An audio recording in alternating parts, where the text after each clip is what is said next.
Here we are finally with a bit of shaky cam, and we are on the final leg of the build of the Bismarck. As you can see, we are pretty close to finishing anyway, but I'll just have a quick look and show you what I've done since the end of the last video. And if we just move in there, you'll see a darker blue. So what I've done there is I have used some milliput, some filler, just to fill the holes in because of the uneven base. And we've talked about that quite a bit during the course of this video, how I've sawed the bottom off this rather than had a waterline. So I've not shown that on video because you wouldn't have to do that if you were more clever than me and you bought a proper waterline ship. So as we move along, we can see everything's looking cracking. Another little bit there. There's quite a lot that I had to put filler in, and then obviously extend it out so it will, when we do the final section, it will blend into there. I've done a little bit of work on the side stripes. A couple of them didn't quite go up to the edge of the hull, or there was a tiny rip in them, just to get them perfect. And again, we've got those filler in the back and the front, and we'll just turn the ship around and come back down in the opposite direction, and you can see, there we go. If we look in there, you can just see a little bit of a gap. That's going to be filled in during the sea foam process that's going to be at the end of this video, but the gaps were worse and bigger at that end. All my own fault, fully admit that. There's the aircraft, the final bit that we stuck in, and a bit more filler towards the front of the ship. And then finally, we've got our little plane. The base has been undercoated, and I shall finish that off very, very shortly. And I had loads of trouble with the decal and the focusing on that. So that's done now. That's the best I can get it. And just finish the base off. So what we're going to do today, what we're going to do to finish off, all the painting is finished off on the ship. I've done all the tiny little bit of detailing that I'm going to do. You can go up and down the ship 1,000 times and still find something that you'd want to tinker with. So I am going to do a little bit of weathering on the side of the ship to bring the decals in, and the front and rear aircraft aerial recognition symbols. Now, quick chat about this. Symbols. There would normally be a Nazi swastika on there. I think I've mentioned this in previous videos. I'm not going to put it in this final version, the version that you're going to see, because I'm aware of the sensitivity in some countries and it's banned in some countries. But I prefer to be historically accurate. I'm not promoting the ideologies of this particular nation at this particular time. I am trying to get a historically accurate representation of a real ship at a real point in time. So I'm going to put those on. Well, I say that because they're not even an option in the Revel kit. You don't even get a crooked cross to put on. So I've got to think of a way of doing that, possibly with a mask to get it on. We shall see. So there's a little bit of preamble, and I'm going to start with some weathering. And I bought a new set of weatherers from the Wargame show at York. Can you have too much weathering stuff? Wash for exhausts. Look at that. Oh, wash for tracks. Obviously, I'm not going to use that on that. Panel liner for white and light grey, and then a couple of streaking grimes that I'm sure I'll use at some stage. So let's get cracking. Let's do a bit of weathering, and I'll see you in a mo. So here we go, after that little short bit of extra finishing off. Now on the top here, you can see front aerial recognition and rear aerial recognition have been dirtied up. I prefer stuff blending into the the way that the model is done. And this is done with this streaking grime, the new one that I bought, and then along the side of the ship, just on where the decals have been put, I've added again this slight streaking grime with a couple of touches of dark streaking grime, just to make the decals look not quite like decals.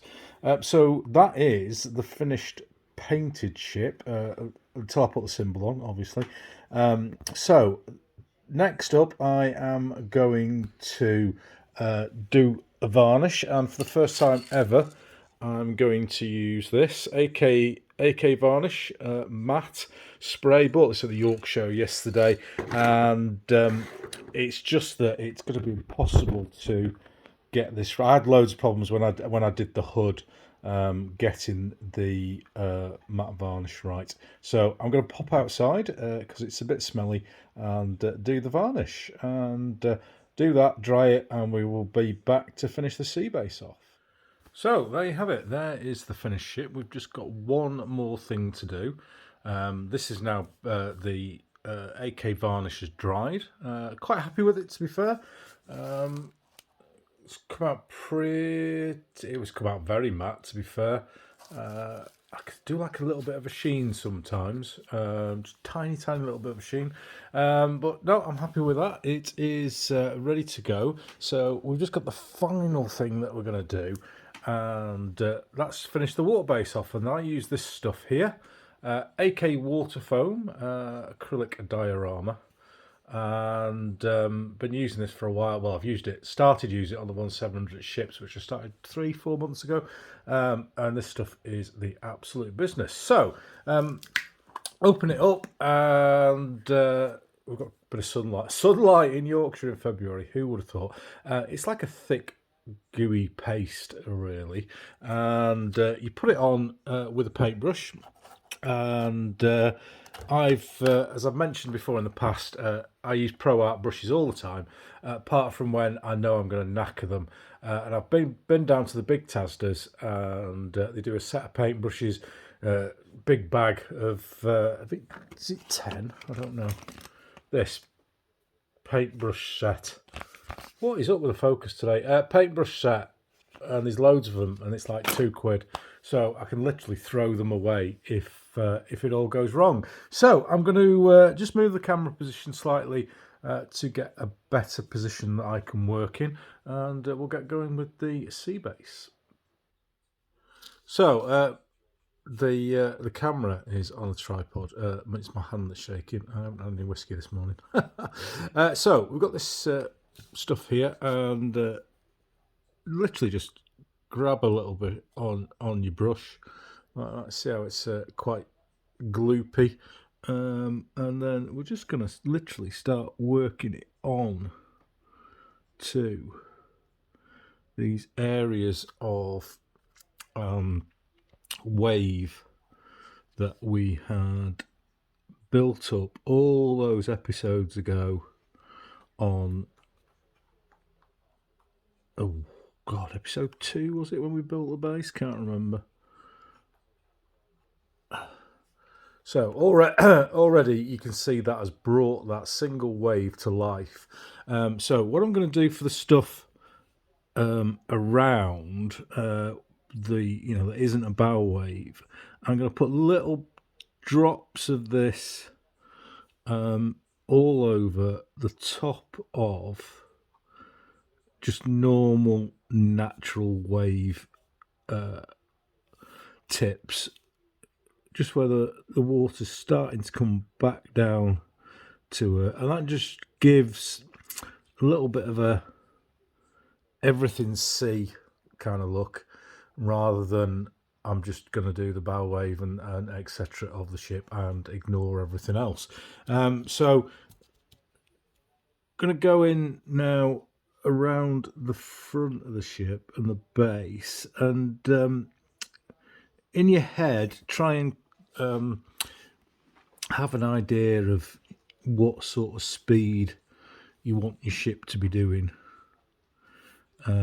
because that will obviously affect the amount of water it's going to displace as it goes through. You know, you're also considering stuff like how the waves are. We've got big waves, we've got small waves. You kind of made that decision when you've done the base, and just crack on down the side of the ship and get that going. One little technique I'll show you before I just crack on and do it, because I am struggling doing this on camera, is I'll just put a big amount in there. What I do like to do is there we go, making sure it's on camera, is just do these little flicks like that, just to give an idea of motion of water, trying to make it appear real rather than modelling effect. So there we go. I've just done that tiny little bit. I'll build a bow wave up and I'll go all the way down the ship on both sides. Little tip at the back here, at the back of a ship, you get a bow wake where the propellers are churning up the water underneath, and it's always a good tip to go and have a look online. Loads of online pictures these days. It's not like you've got to look in books anymore. Have a look at the ship that you are doing. Have a look at how the bow wake is made when it's under speed. That'll also give you an idea for your foam down the side of the ship. And sometimes a ship will have one propeller, two propellers, three propellers, and that can affect how the bow wake appears. So I'm pretty sure Bismarck has got three. I'll double check before I do it. So that will just have a huge blast of foam out of the back of it. Whereas if you've got two, then you might have foam appearing from here and here, where the port and starboard screws are, and not so much down the centre. It'll kind of cone and join into one.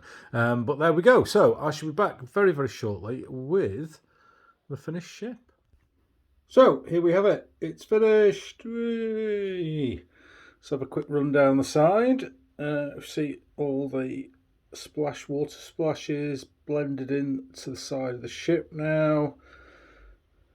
That weathering on the stripes looks the business, really blended it in. Same with the rear, where we had the aircraft recognition symbols that were sticking out like a sore thumb. Well, they look brilliant now, all blended in. We'll just turn the ship round. And here's the other side. We'll just have a quick look in there. Again, bow wave. Flicked it up onto the hull of the ship to give it a sense of motion. Lots of swirling water down the side of the ship with some of those little flick ups that we looked at in the previous bit of the video. Bit of exhaust dust over the top of the cap. It's not painted black, that's just exhaust dust or smoke dust or whatever you want to call it. Just to weather it down as we have done along the back there. So that's it. It's been a long journey, and some of you have stuck with me. It's been the least popular thing I've ever done on the internet, but there we go. I wanted to just show how much work goes into building one of these ships, and just share a few of the techniques that I use to build these, just in case anyone wants to join me on this stupid 1/700th journey. I am just about to start on Prince of Wales, so you'll see that very soon, and I shall do some little sort of montages with some of the photographs I've taken as well. So thanks very much. That was Build the Bismarck. We'll see you again soon.